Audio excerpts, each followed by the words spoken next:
બધી જગ્યાઓમાં સીધી ભરતી આ સ્પર્ધાત્મક પરીક્ષાઓથી થતી હોય છે। એવી પરીક્ષાઓમાં બેસવાની તૈયારી કરવાના ભાગરૂપે આવી સુંદર મજાની અદ્યતન લાઇબ્રેરી શહેરના હાર્દસભા વિસ્તારમાં લાઇબ્રેરી, આ વિસ્તારની અંદર લાઇબ્રેરીનું એટલે બહુ મોટી વાત કહેવાય। એની અહીંયા આવા વિસ્તારમાં જગ્યા કરવી એ બહુ મોટી વાત કહેવાય। અને એમાં પણ દેવી પૂજક સમાજ લાઇબ્રેરી, મારું જાહેર જીવન 50 વર્ષનું છે। હું 80 થી ભાજપ શરૂ થયું તે દૂરનો જાહેર જીવનમાં છું। પક્ષના અને સરકારના અનેક પદો ઉપર મેં કામ કર્યું છે।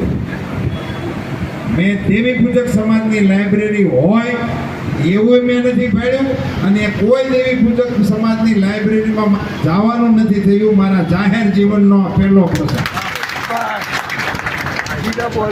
અને જ્યારે આ મહેશભાઈએ વાત કરી કે દેવી પૂજક સમાજનો કાર્યક્રમ છે, તો હું દેવી પૂજક સમાજના કાર્યક્રમોમાં બહુ જાઉં, કારણ કે એ બધા મારા ઘણા મિત્રો છે એમાં, એને કારણે એમાં હું જતો। પણ લાઇબ્રેરીનું છે એમાં એવું કીધું ત્યારે હું ખાસ સમય ફાળવીને આ કાર્યક્રમમાં એને વધાવવા માટે આવ્યો છું। પટણીભાઈને પોલીસ અધિકારી તરીકે એમની કારકિર્દીની શુભકામનાઓ તો પાઠવું કે એમને યશ મળે, એવી એમની કેરિયર બને, પણ આ કામ કરવા બદલ હું એને સત્તાવાર રીતે અભિનંદન આપું છું, ધન્યવાદ।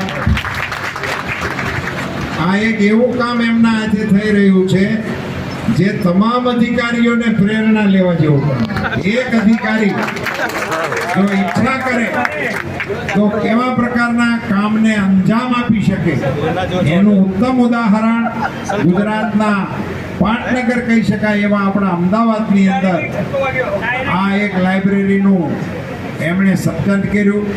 બહુ સુંદર વ્યવસ્થા કરી છે દીકરા દીકરીઓ માટે, શિસ્ત સાથે, કારણ કે પોલીસ વિભાગમાં તો છે। જય શ્રી કૃષ્ણ બેન, પધારો। દર્શનાબેન અમારા બહુ જૂના નેતા છે। એને એક પોલીસ અધિકારીનું વ્યવસ્થામાં કામ છે ને, એટલે બહુ ચોકસાઈથી નિયમો બનાવ્યા, ગમે એને બેહવાનું નથી, ભાઈ લાઇબ્રેરીમાં આવીને આ બિલ્ડિંગમાં આટા મારવાનું નથી, કોકના બદલે કોકે જવાનું નથી, તમારે કોઈ ફર્નિચરને અડપલા કરવાનું નથી। આવી બધી સુંદર મજાની ડિસિપ્લિનની પણ એમની સાથે સાથે કહેનારા હું દેવી પૂજક સમાજના દીકરા દીકરીઓને અપીલ કરવાના મતનો છું કે આનો લાભ લઈને તમે તમારી કારકિર્દીને ઉચ્ચતમ લક્ષ્ય સુધી પહોંચાડવામાં સફળ થાઓ, એમાં આનો મહત્તમ ઉપયોગ કરજો। આમણે તો કરવાનું હતું એ કરી દીધું। લીલા મંગલ ટ્રસ્ટે, પટણી સાહેબે, એમના સાથીદારોએ, શુભેચ્છકોએ જે કરવાનું હતું એ કરી દીધું, પણ હવે એનો ઉપયોગ જો તમે ના કરો તો કોઈ અર્થ નથી।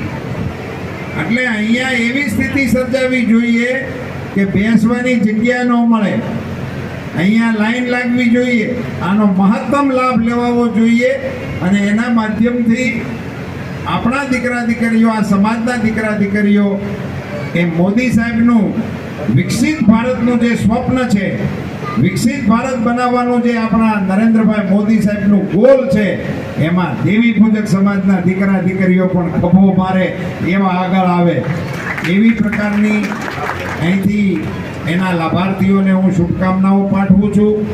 પુનશ્ચ અમદાવાદ જેવા મહાનગરની અંદર દેવી પૂજક સમાજ માટે લાઇબ્રેરીનું થવું, મને એમ લાગે છે કે સામાજિક સૂચિકાંક પ્રમાણે આને આપણે વિકાસનું પગથિયું કહી શકીએ, આને વિકાસ કહેવાય। હજી આ સામાજિક દૃષ્ટિથી સારા સારા સમાજની પણ લાઇબ્રેરીઓ નથી, એવા સંજોગોની અંદર દેવી પૂજક સમાજે આની પહેલ કરીને અન્ય સમાજોને પણ પ્રેરણા આપવા જેવું કામ કર્યું છે, અધિકારીઓને પ્રેરણા લેવું જેવું કામ કર્યું છે, અને સમાજ માટે દીવાદાંડી જેવું કામ કરવા માટે ફરીથી આપણા અધિકારી તરીકે પટણી સાહેબને, લીલા મંગળ ટ્રસ્ટના સૌ સભ્યશ્રીઓને હૃદયપૂર્વકના અભિનંદન આપી આ સમગ્ર એમની યોજના એમણે ઈચ્છું હોય એની કરતાં પણ સારી રીતે સફળ થાય અને સમાજના જે આગેવાનો છે, અહીંયા હું આવ્યો ને અહીંયા સુધી આપણા કાર્યક્રમમાં મળ્યા, એની અંદર ઘણા બધા અધિકારીઓ સાથે મારો પરિચય થયો. અધિક મુખ્ય સચિવથી લઈને પોલીસ વિભાગથી લઈને મહેસૂલ વિભાગના અંદર જુદા જુદા અધિકારીઓને મળવાનું થયું સમાજના. એને જોઈને મને એવું લાગે કે જો તમે વ્યક્તિગત રીતે આ ક્ષેત્રની અંદર ભણી ગણીને પહોંચો તો તમારા પરિવારનું આખું સ્ટેટસ બદલાઈ જાય અને એ જ સાચો વિકાસ કહી શકાય, એને જ સાચું પરિવર્તન કહી શકાય. અને એ પરિવર્તનમાં જવા માટે આવી સુંદર મજાની એક સીડી, પરિવર્તનમાં પહોંચવા માટેની એક સીડી, એનું આ એક નિસરણીનું નિર્માણ લીલામંગલ ટ્રસ્ટના ઉપક્રમે થયું છે. એને ફરીથી બધાએ શુભકામનાઓ. ખૂબ ખૂબ ધન્યવાદ. ભારત માતા કી જય. ભારત માતા કી ધન્યવાદ. સર ખૂબ ખૂબ આભાર સર.